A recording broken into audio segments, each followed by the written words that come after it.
News చూస్తున్నాం. Pakistan occupied Kashmir, భారత భూభాగమైనటువంటి Pak occupied Kashmir లో అలజడి రోజు రోజుకి ఉధృతంగా మారుతోంది. అక్కడి పాకిస్తాన్ ప్రభుత్వంకి వ్యతిరేకంగా పీఓకేలో ఆందోళన చేపడుతున్నారు. JAAC joint Awami action committee. ఇప్పుడు ఇవి తీసుకునే నిర్ణయాలు సంచలనంగా మారుతున్నాయి. ఒక నేపాల్ మాదిరిగా, ఒక శ్రీలంక మాదిరిగా, ఒక బంగ్లాదేశ్ మాదిరిగా అక్కడి ప్రభుత్వాన్ని వేటాడి చంపడానికి ఈ జాక్ ఏర్పాటైంది. ఈ జాక్ చేస్తున్నటువంటి ప్రొటెస్ట్ దేనికి తెలుసా? అక్కడ హైడల్ ప్రాజెక్ట్స్ ఎక్కువగా ఉన్నాయి పీఓకేలో. అక్కడి నుంచే హైడల్ ప్రాజెక్ట్స్ ని పవర్ ప్రొడ్యూసింగ్ చేసి అక్కడి పబ్లిక్కే అధిక మొత్తంలో ధరకు అమ్ముతున్నారు. వీట్ ఫ్లోర్ అంటే ఎక్కువగా గోధుమలకు సంబంధించి కూడా షార్టేజ్ ఉంది. సబ్సిడీ కూడా మాపేశారు. Reduction in government privileges and expenses schemes లేవు. రావాల్సిన పథకాలు సరిగ్గా రావడం లేదు. గ్రేటర్ అకౌంటబిలిటీ ఇన్ గవర్నమెంట్ మొత్తం కూడా అవినీతికి పాల్పడుతోంది. ఇది జాయింట్ అవామీ యాక్షన్ కమిటీ చేస్తున్నటువంటి ప్రొటెస్ట్ కి కారణం. ఇప్పుడు ఈ ప్రొటెస్ట్ ఏ స్థాయిలోకి వెళ్ళిందనంటే ముజఫర్బాద్, కోట్లీ, రావల్కోటి, తర్వాత మీర్పూర్, బింబిర్ ఈ ప్రాంతాల్లో చూడండి అక్కడ జరుగుతుందంతా నిరసనే. ఆ కనిపించేటువంటి ఆ లైట్స్ అన్ని కూడా వాళ్ళ నిరసనలో భాగంగా వారంతా సెల్ ఫోన్ టార్చ్ ఆన్ చేసి తమ సంఘీభావాన్ని, మద్దతుని తెలుపుతున్నటువంటి విజువల్స్ అవన్నీ కూడా. అంటే ఇసుకేస్తే రాళ్ళంత జనం. పీఓకే మొత్తం కూడా ఆందోళన బాట పట్టింది.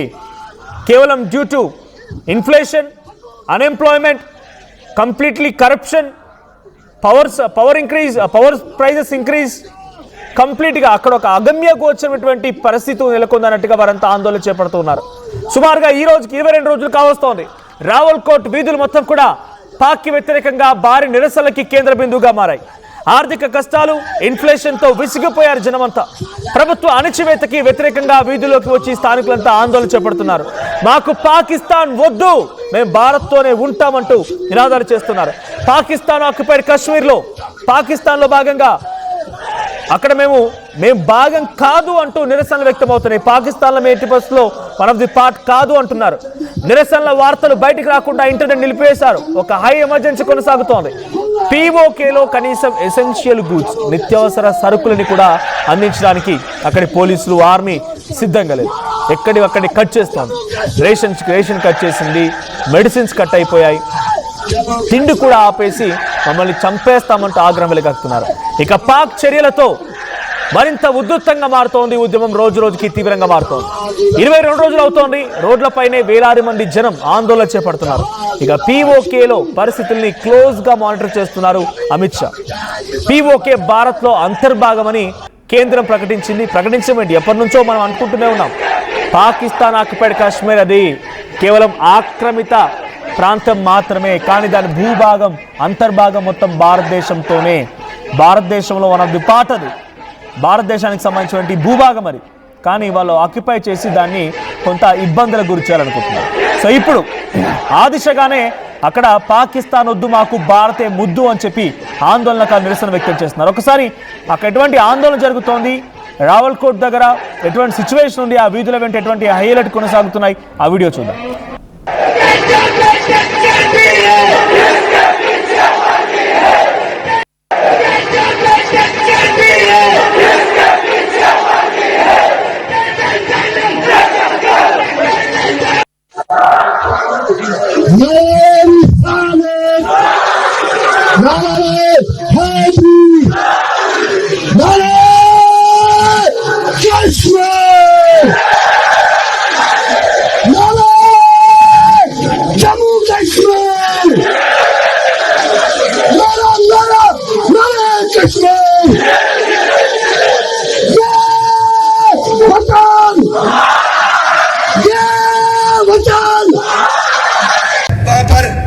लाइन पे 0 पॉइंट पे तितली नोट हमारी खवातीन और हमारे बच्चे वहां धरना दे के बैठे हुए हैं।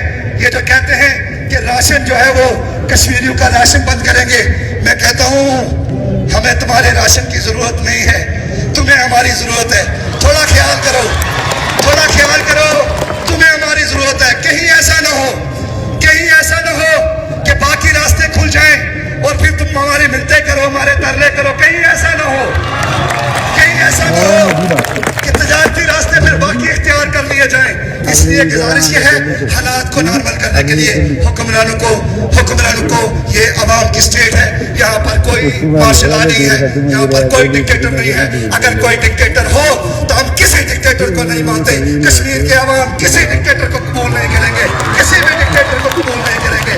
इसलिए गुजारिश इनसे यही है, यही इनके साथ जो है वो हम जो है वो पुरअमन ज़बान में यही हम इनसे कहना चाहते हैं कि कश्मीर के लोग अब आपकी बैत రైట్ జాక్ పేరుతో జాయింట్ అవమీ యాక్షన్ కమిటీ పేరుతో పీఓకేలో అలజడి కొనసాగుతోంది, ఉద్రిక్తంగా మారుతోంది. 22 రోజులుగా రావల్కోట్, ముజఫర్బాద్, కోట్లీ, బింబిర్ ఈ ప్రాంతాల్లో భయంకరమైనటువంటి ఒక ఆందోళన నెలకొంది.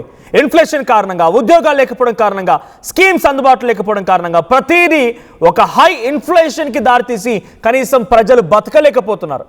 పాకిస్తాన్ షహబాజ్ షరీఫ్ గారికి చుక్కలు చూపిస్తున్నారు. వ్యక్తిగతంగా అక్కడి ప్రాంతంలో వేరే ఒక పాలిత ప్రాంతం, పాకిస్తాన్లో భాగమైనా కూడా అక్కడ కూడా ప్రభుత్వాలు ఉన్నాయి. పీఓకేలో కూడా అక్కడ కూడా కొంతమంది నాయకులు ఉన్నారు.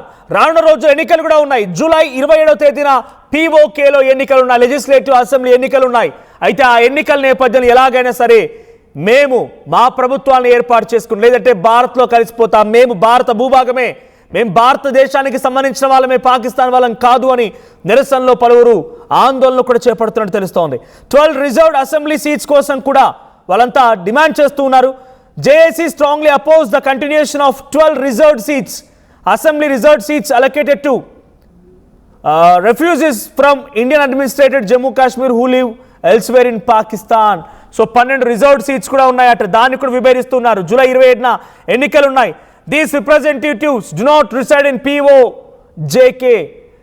పాకిస్తాన్ ఆక్యుపైడ్ కశ్మీర్లో ఉన్నటువంటి వాళ్ళకు కూడా రిజర్వేషన్లు కల్పించి వాళ్ళకి అవకాశం కల్పించడం పొరపాటు అంటున్నారు. అంటే పాకిస్తాన్కి సంబంధించిన వాళ్ళు వేరే పంజాబ్ ప్రావిన్స్ కానీ, ఖైబర్ పఖ్తూన్ఖ్వా ప్రావిన్స్లో వచ్చిన వాళ్ళు కానీ ఇక్కడికి వచ్చి ప్రతినిధులుగా వాళ్ళకి చలామణి అవుతున్నారు.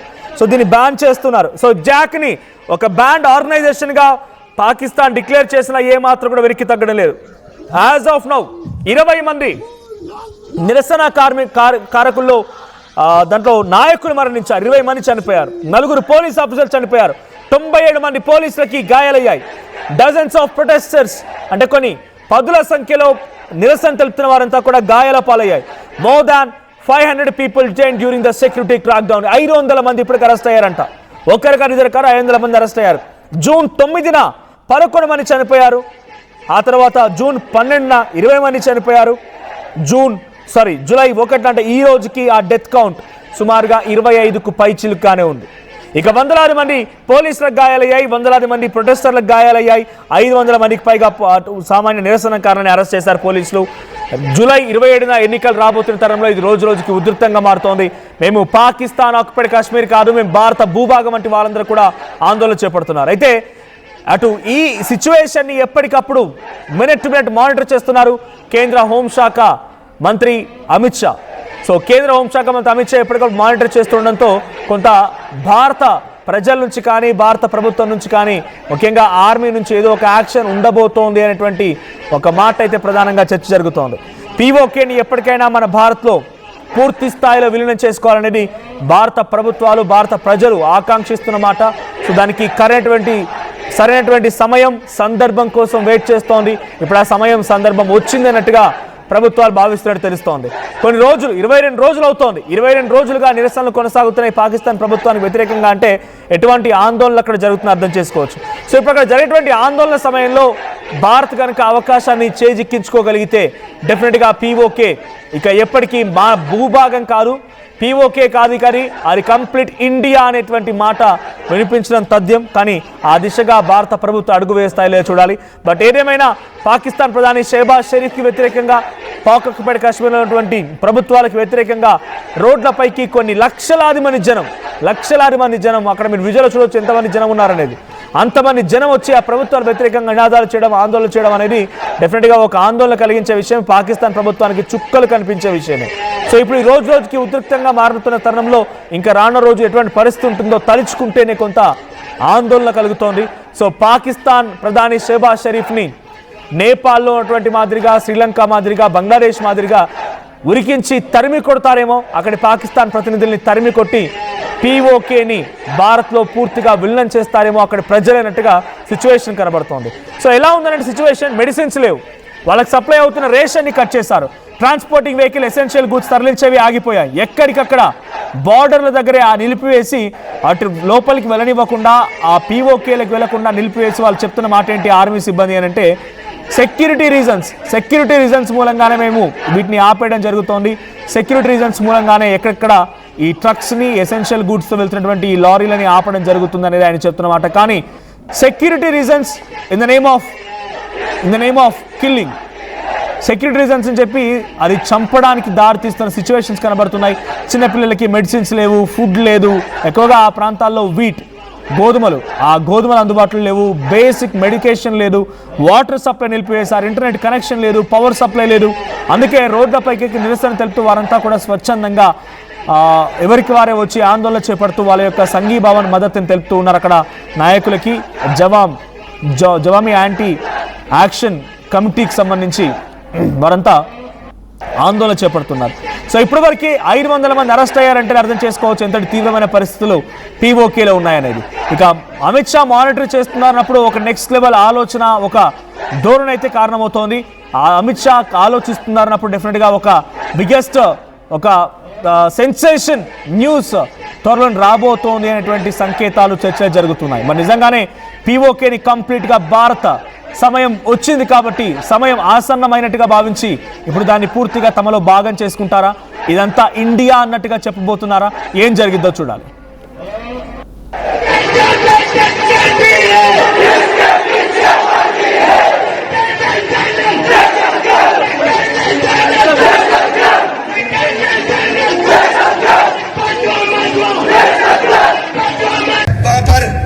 लाइन पे 0 पॉइंट पे तितली नोट हमारी खवातीन और हमारे बच्चे वहां धरना दे के बैठे हुए हैं. ये जो कहते हैं कि राशन जो है वो कश्मीरियों का राशन बंद करेंगे, मैं कहता हूं हमें तुम्हारे राशन की जरूरत नहीं है, तुम्हें हमारी जरूरत है. थोड़ा ख्याल करो, तुम्हें हमारी जरूरत है. कहीं ऐसा न हो कि बाकी रास्ते खुल जाएं और फिर तुम हमारी मिन्नतें करो, हमारे तरले करो. कहीं ऐसा न हो कि तजारती रास्ते फिर बाकी इख्तियार कर लिए जाएं. इसलिए गुजारिश ये है, हालात को नॉर्मल करने के लिए हुक्मरानों को ये अवाम की स्टेट है, यहाँ पर कोई मार्शल नहीं है, यहाँ पर कोई डिक्टेटर नहीं है. अगर कोई डिक्टेटर हो तो हम किसी डिक्टेटर को नहीं मानते. कश्मीर के अवाम किसी डिक्टेटर को कबूल नहीं करेंगे, किसी भी डिक्टेटर को कबूल नहीं करेंगे. इसलिए गुजारिश इनसे यही है, यही इनके साथ जो है वो हम जो है वो पुरअमन ज़बान में यही हम इनसे कहना चाहते हैं कि कश्मीर के लोग अब आपकी बैत नहीं करेंगे. कश्मीर के लोग जो है वो कश्मीरियों को, इनकी हालत अजीब है. मीडिया पे बैठते हैं, किसी ने वो बंदर के हाथ में माचिस दी थी, उसने सब चीजों को आग लगा दी थी.